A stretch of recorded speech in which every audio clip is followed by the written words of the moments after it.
ఇప్పుడు no cost cough syrup తో 60 రూపాయల విలువ గల ఇన్హేలర్ పూర్తిగా ఉచితం. దెబ్బకి దగ్గు జలుబు మాయం. 15 నెలల కాలమైంది కూటమి ప్రభుత్వం చంద్రబాబు నాయుడు గారి నేతృత్వంలో అధికారంలో ఉండి.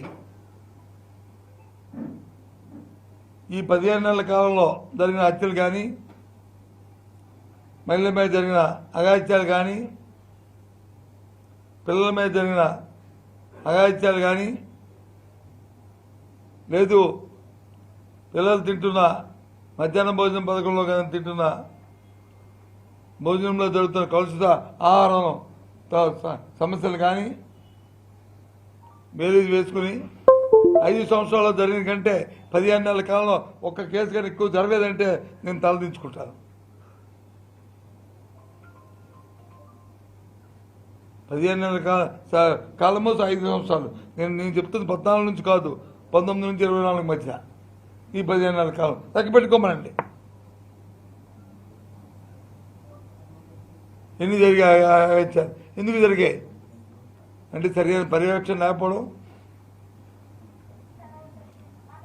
చట్టాన్ని చేతితో తీసుకోవడం, ఇష్టారాజ్యంగా ప్రవర్తించడం, పరిపాలన గాలి కుదిరేయడం, వీటి వల్ల జరిగిన అఘాయిత్యాలు ఇవన్నీ కూడా చాలా దురదృష్టం. బాధపడుతున్నాం. తెలంగాణ జరిగిన సంఘటనల పట్ల సానుభూతి ఖండిస్తున్నాం. ప్రభుత్వ పరిపాలన విధానాన్ని ఖండిస్తున్నాం. ఇది కాదు, సాంప్రదాయం కాదని చెప్తున్నాం.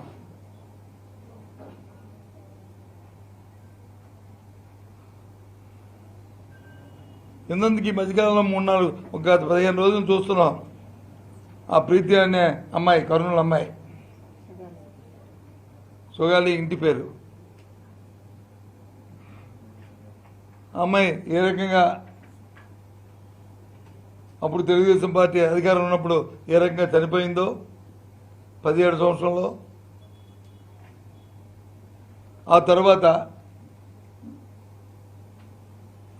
మరి ఆ 2 సంవత్సరాలు వారి తాలూకు పాలనలో ఏ విధంగా ఎంక్వైరీలు జరిగినాయో, తర్వాత మా ప్రభుత్వం వచ్చిన తర్వాత ఒక సిట్ని ఏర్పాటు చేస్తూ నేపథ్యంలో సిబిఐకి ఇవ్వాలని ఆ తల్లిదండ్రులు కోరితే సిబిఐకి ఇచ్చాం. ఆ కుటుంబానికి ఇవ్వాల్సిన కాంపెన్సేషన్ ఇచ్చాం.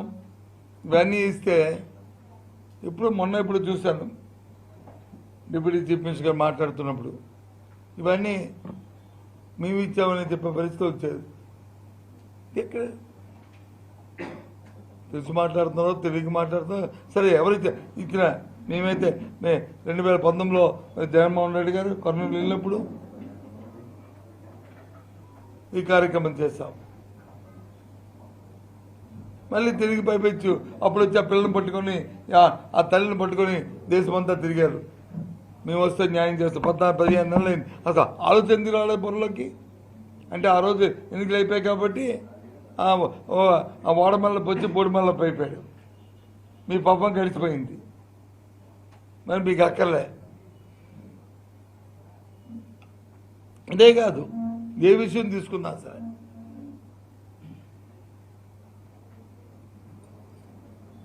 మొత్తం పరిపాలన వచ్చి గాలి కొడుతూ పరిపాలన సమ్మించిపోయింది. ఎక్కడ కూడా పరిపాలన కనుచూపు మేరలో కనిపించట్లేదు.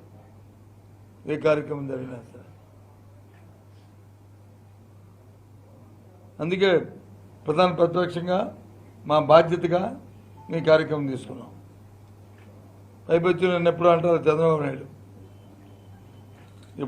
ఇంతకుముందు ఎప్పుడు ఈ మాట చూడలే. నేను నిన్నే చూశాను ఆయన దమ్ముంటే అని.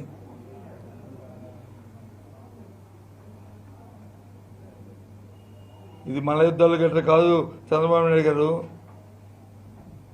నువ్వు దమ్ముంటే అంటున్నాగా, నువ్వు రాష్ట్రంలో 2 పక్షాలు, ఒకటి అధికార పక్షం, 2 ప్రతిపక్షం. అధికార పక్షం కూటమి, ప్రతిపక్షం వచ్చి వైసీపీ పక్షం. ప్రతిపక్షంగా నువ్వు అసెంబ్లీలో మాట్లాడుకుందాం, తేల్చుకుందాం. ఎందుకు మనం జొంగుతున్నాం? ఎందుకు ఇవ్వట్లేదు?